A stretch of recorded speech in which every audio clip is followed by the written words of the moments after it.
कोणत्याही शेतकऱ्याला विजेचं बिल भरावं लागणार नाही। आणि सोबत दुसरं काय केलंय,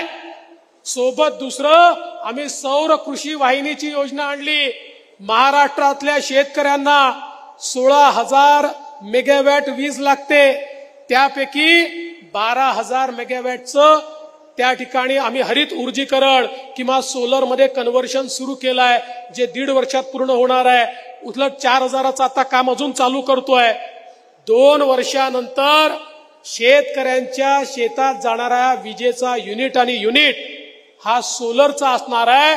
त्यामुळे शेतकऱ्यांना 365 दिवस दिवसा वीज आम्ही देऊ, त्यांना रात्रीच्या विजेची आवश्यकता पडणार नाही।